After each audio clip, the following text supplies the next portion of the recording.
Hello viewers, today's lesson is on behavioral disorders or behavioral problems in children. The main objective of this lesson is to impart knowledge on the basic issues concerning behavior disorders in children, which includes the definition of the concept, the prevalence, causes, symptoms of the behavior disordered child. The second objective is to impart adequate knowledge for early identification for planning remedial therapies for children with behavioral disorders. Nobody is perfect. All the children have bouts of bad behavior. They may throw temper tantrums, talk back to their teachers or parents. But when things start getting out of the hand, it may be a clue that something in the child's or the teen life needs attention. The children or teens can be irritable and even hostile sometimes when they are not feeling well or when they are tired. They may argue with the parents and they disobey them. Young children also lie sometimes because they are too young to understand the difference between the truth and lie. Sometimes they lie to get out of the trouble. This is very normal with all the children. But when they act like this all the time and when this behavior is getting them into trouble at the home or at the school or with the neighboring kids in the colony, then they may have what we call the behavioral problem. Now we will try to have a clear understanding of what can be called a behavioral problem. Children regarded as having behavioral problem form a very broad group. Parents who experience difficulty managing their child may describe their child as having behavioral problem. It can be the expectations of the parents or their way of managing the child that are inappropriate rather than with the child's behavior. Problem behaviors are very common in the children. They are often trivial and are of short duration. More serious persistent problem is likely come to the attention of professionals. The professionals includes the health visitors, the school doctors, the teachers, nurses, a child psychologist or a child pediatrician or psychiatrist. Oppositional defiant disorder and conduct disorder are medically recognized categories of behavioral disorders in children. Children with behavioral disorders are not rare. Almost every one of us would have come across such a child at some time or the other. These are the youngsters who are in conflict with themselves or with those around them. They fail to establish close and satisfying ties with the other people. Some youngsters are withdrawn and the greater majority strike out with hostility and aggression. Although there is no universally accepted definition of behavioral disorders, most of the definitions have some common elements. Children with behavioral disorders exhibit behavior which is chronic, violates cultural and social norms, and affects the child's self-esteem, interpersonal relationships, and probably the school achievement. This is how we can explain a behavioral disorder in the child. Now we will see how prevalent is the behavioral disorder in children. The estimates of the prevalence of behavioral disorders vary tremendously. This is because of lack of clear-cut and precise definition of what can be considered as a problem behavior. The best available research data indicates that 2 to 10% of school-age children exhibit serious and persistent behavioral problems. The greatest proportion of behaviorally disordered population falls in mild to moderate range. Boys outnumber girls in every classification, and it is usually seen that the first-born males are more prone to this disturbed behavior. In schools, the prevalence is more during the early stages of their life and reaches peak in the middle grades, and slowly it wards off or decreases during the secondary years.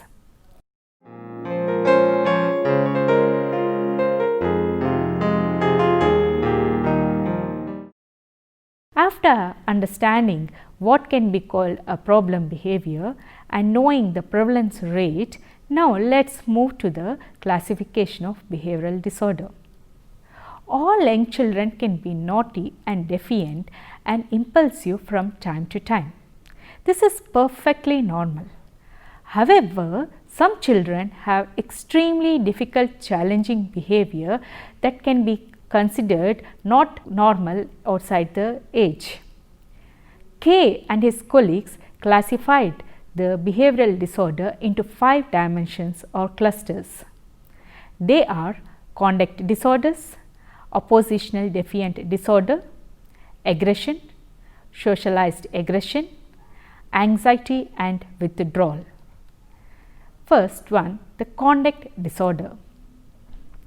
The conduct disordered children are very hyperly aggressive and highly disruptive, constituting a major portion of school-aged behaviorally disordered pupil. Conduct disordered children display antisocial behavior, which behavior is disruptive, distressing and it is not age appropriate. Oppositional defiant disorder or the condition in which the child argues repeatedly with the authority figures and show resentment. They often throw temper tantrums, although physical aggression is limited in this type of disorder. Aggression is mostly concerned to teachers than any other behavioral disorder.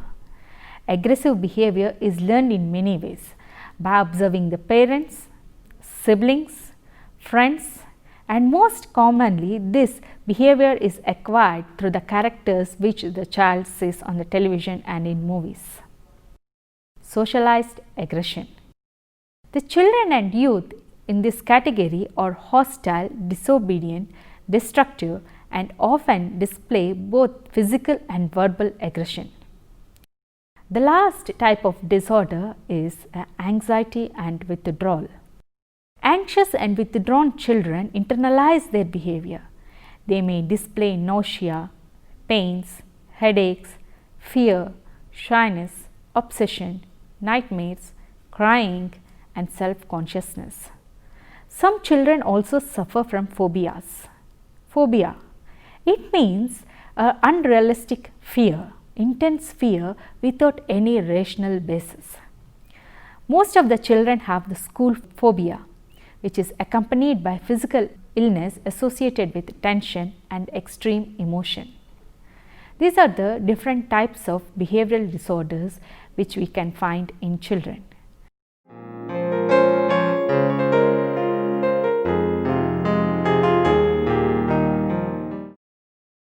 All the children have moments when they do not behave properly. They go through different phases as they develop and become more independent. Toddlers and adolescents have this challenging moment while they push their limits. With the help of parents, caregivers and teachers, most of them will learn to behave appropriately. Occasionally, a child will throw temper tantrums or outburst aggressively or may demonstrate destructive behavior, but this is often nothing to worry. Causes of behavioral disorder: family related causes, cultural related causes and school related causes. We first look into the family related causes. A children's behavior problem arises from a condition affecting the child itself or the environment in which it grows, or sometimes these both. The family factors include the neglect, inconsistent parenting, unstable families, violence and antisocial personality in the parents or in the family. It is very difficult to establish the precise cause in any particular case of the behavioral disorder. Now, we will have a look into the cultural factors affecting the behavior. Parents and teachers tend to hold values and set behavioral standards, expectation, which is consistent with the cultures in which they live and work. The children's attitude and behavior lean towards these cultural norms of their family, peers and communities. Some of the factors related to the culture are as follows: First one will be the mass media. Television shows, video shows, movies, magazines glamorize the behavior. The value of conspicuous models that are incompatible with the standards of many families. The community. Religious groups may preach certain behavior that is normal to the larger community. For example, dancing and dating. The children and young people who conform to these religious norms will be rejected by their peers, stigmatized and socially isolated. But while those who violate the religious teaching may feel extreme guilt. Intermarriages. Children of interracial marriages have difficulty developing a sense of identity, especially during the adolescence. They have major problem reconciling their mixed blood into a single and personal identity that affirms positive aspects of each heritage, while acknowledging the society's ambivalence towards the biracial persons. Now, we will look into the school related factors. The school plays the most important role and has a socializing influence on the behavior of the young children. There are 6 ways in which the school can contribute to the development of behavior disorder and academic failure in the child. They are insensitivity to the student's individuality, inappropriate student expectations, inconsistent management of behavior, instruction which is non-functional and irrelevant skills, destructive contingencies of reinforcement, and the mostly undesirable models of school conduct. These are all the causes leading to behavioral disorders in the young child.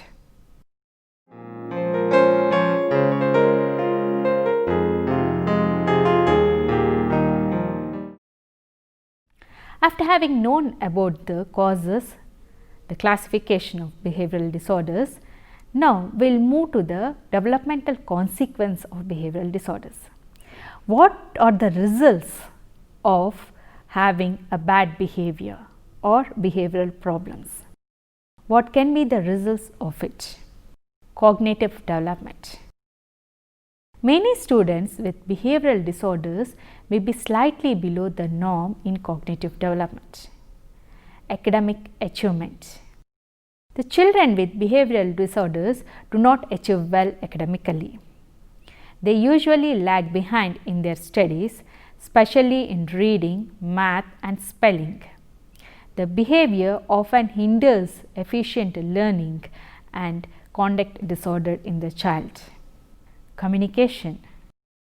Communication problems such as speech and language disorders are often found as co-occurring disabilities in children with behavioral disorder.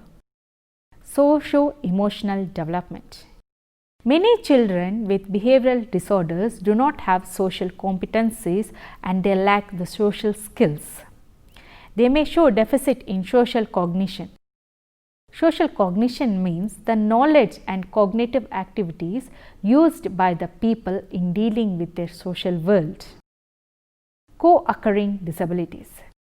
Together with the speech and language disorders, the children with behavioral disorders may have learning disabilities. They have anxiety, mood swings and Tourette's syndrome. Family variables. Raising a child with behavior disorder brings a great stress to the families. And the last one is the cultural and linguistic differences. Behavior which is considered normal and adaptive in a subculture may be looked as a deviant or inadequate by members of another community or group. Misdiagnosis is often a culprit. Equal importance are the ideologies and expectations of the school system which can have an immediate profound effect on the behavior. These are some of the consequences of having a behavior disorder or behavioral problem in children.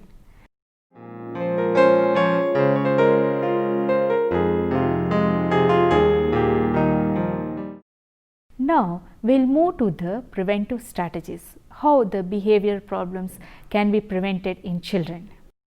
The preventive strategies can be organized in three ways: the primary prevention, the secondary prevention, and the tertiary prevention. Primary prevention. It is most ethical and cost effective approach. It includes reinforcement.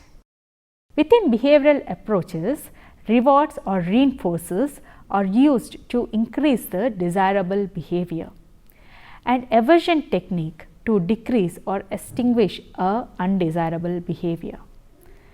Secondary prevention.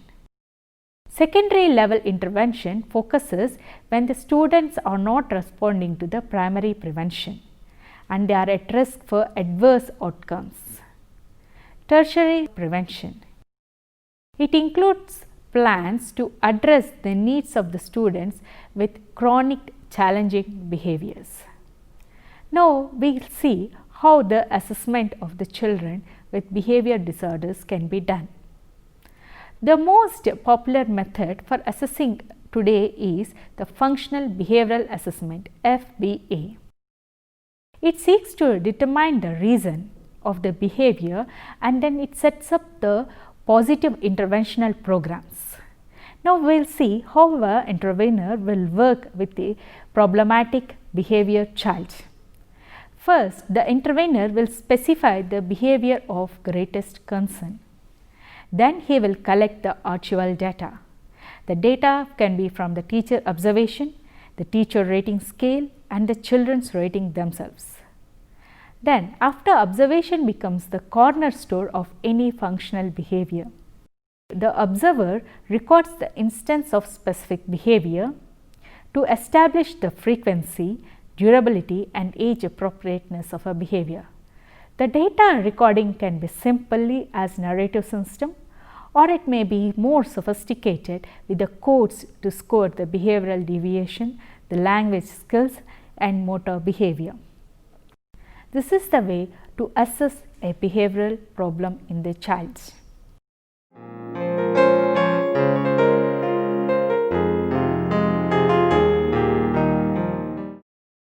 The common bad behavior or behavioral problems in the children are as follows.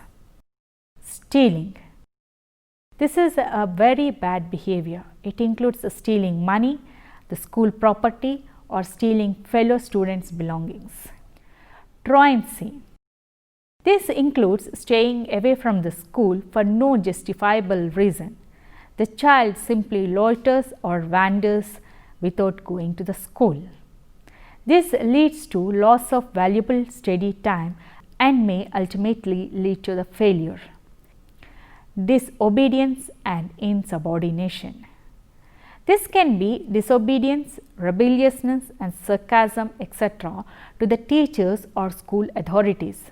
This bad behavior is commonly found in urban schools. This also leads to dismissal from school. Lying. Lies are told to the classroom teachers, to the head teachers, and prefects. Sometimes the parents also report about the cases of lying. A rude teacher who gives unfair punishment is likely lied to. And the next common behavioral pattern in the child is fighting. We can find this behavior very common in many schools. The fighting can be over food, over friends, or over properties which belongs to the students. Cheating. Young people find cheating an easy way to get through the examination. They may cheat at the exams, tests, and in many other school activities. Destructiveness. This includes destruction of school property during the strikes, unrest, or even on ordinary days in school. The children's dissatisfaction with the school's rules and welfare causes the strikes. So, these are some of the behavioral patterns which we find in behaviorally disordered children.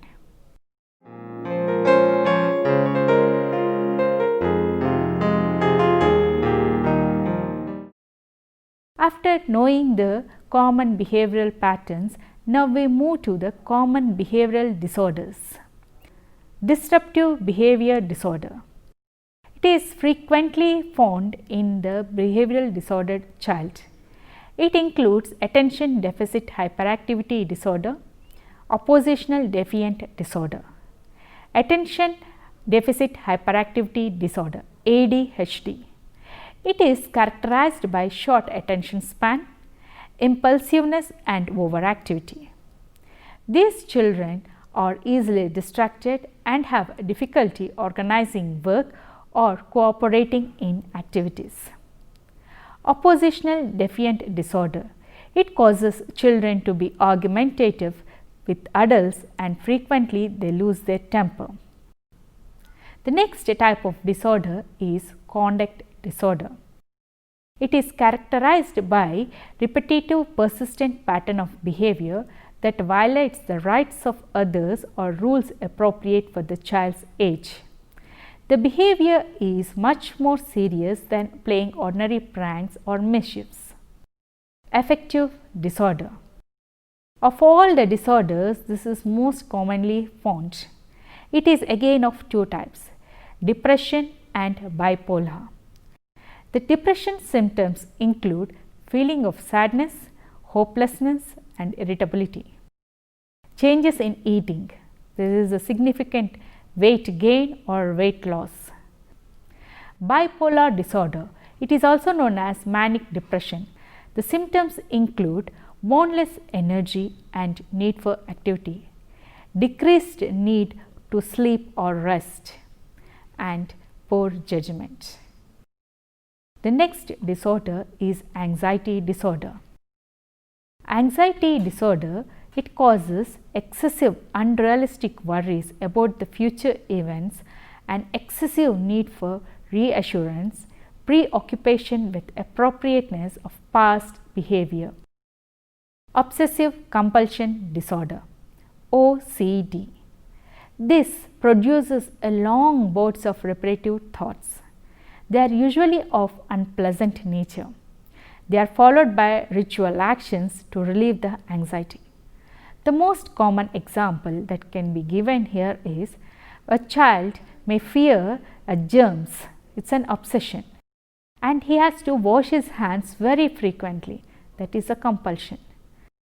Pervasive development disorder PDD. It occurs when the child's brain cannot process the information properly, resulting in thought distortions and developmental delays.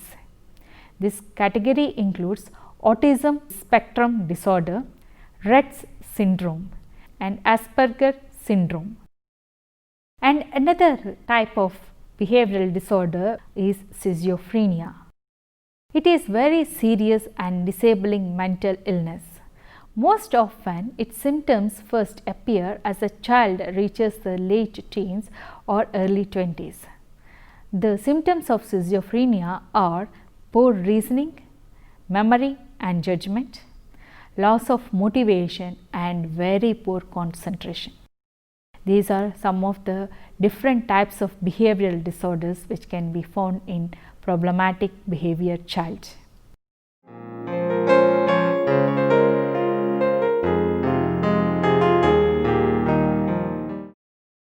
Now let's move to early identification and planning interventional strategies for problematic behavior child or behavior disordered children.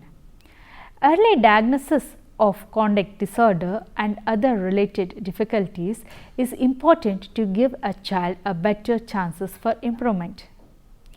Depending on the severity of the problem, the treatment can be offered different settings. For example, like in a home, in community or in educational settings. The help offered will depend on the child's development, age and circumstances, involving and supporting their family. Focus should be on the strength and identifying the specific problem areas of the young persons.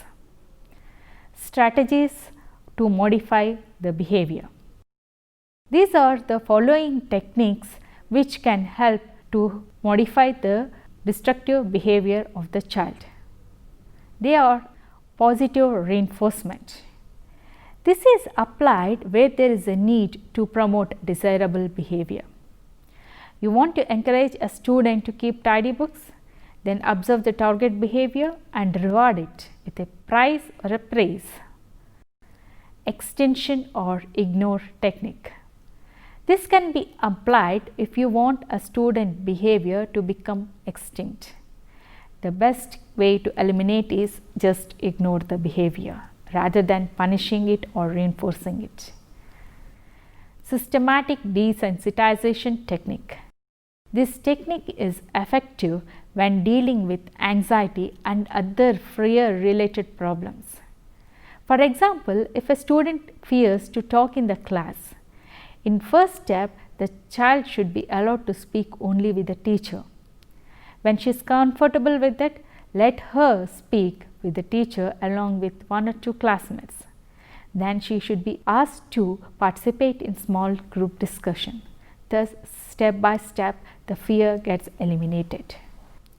The next and frequently used technique is the time out technique. It is used to control the occurrence of undesirable behavior, especially in pupils to withdraw privileges in the event of occurrence of undesirable behavior. The technique of negative reinforcement. Negative reinforcement is used to encourage the occurrence of desirable behavior by removing the obstacles against the reoccurrence. The next technique is the shaping technique. Shaping develops a desirable complex human behavior. This can be related to the example of systematic desensitization. Small successful steps can be linked together to produce the desirable behavior in the child. The last technique is assertive training. Assertive training is used to help pupil control excessive shyness and other fear related problems that impede their ability to live fully. These are some of the different ways of helping a child to eliminate undesirable behavior and have a behavior that is acceptable socially and by the parents in the school and in the community. Some of the most difficult challenges for the parent is their child's behavior. Unlike an injury or disease, the cure is not easily available for a problematic behavior child. The added fact is that as the child grows, his or her personality is also developing constantly and it is changing. The rules need to be changed according to the age of the child.